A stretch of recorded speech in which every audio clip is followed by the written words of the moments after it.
સે ટેલ.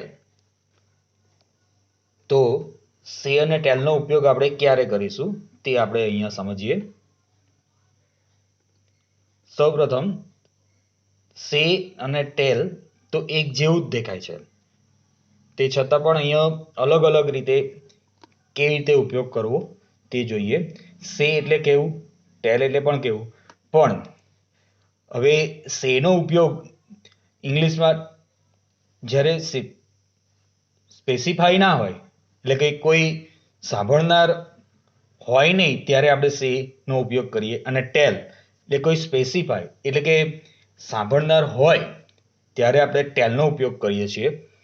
ઓકે, તો પહેલું સેન્ટેન્સ જોઈએ તો you blank he was late. તો અહીંયા આગળ સેડ આવશે. Okay, SAID. અહીંયા કોઈ સાંભળનાર નથી.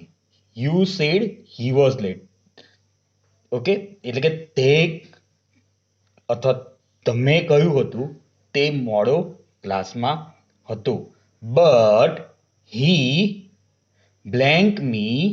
હવે અહીંયા જે મી આપણો કીવર્ડ છે, એટલે કે અહીંયા આગળ તમને કહે છે he told me he was on time. તો મી અહીંયા સાંભળનાર છે. ઓકે, એવી જ રીતે next, Amy blank that she likes coffee. તો અહીંયા કોઈ સાંભળનાર નથી, તો એમી says that she likes coffee. Is it clear? Next, I am blank you, it won't be easy. હવે અહીંયા યુ એ કીવર્ડ છે, આ સાંભળનાર છે. તો આઈ એમ ટેલિંગ, આ એમ અહીંયા આપેલું છે એટલે આઈ એમ ટેલિંગ, યુ સાંભળનાર છે એટલા માટે આપણે ટેલિંગ કર્યું, સેઇંગ ના કર્યું. બરાબર. Next, I blank them. જો ધેમ પણ સાંભળનાર છે તો told, I told them to go to bed. Is it clear? Next, Sameer blank that she was tired. તો અહીંયા આગળ કોઈ સાંભળનાર નથી એટલે આપણે સેડ મૂકીશું. નેક્સ્ટ,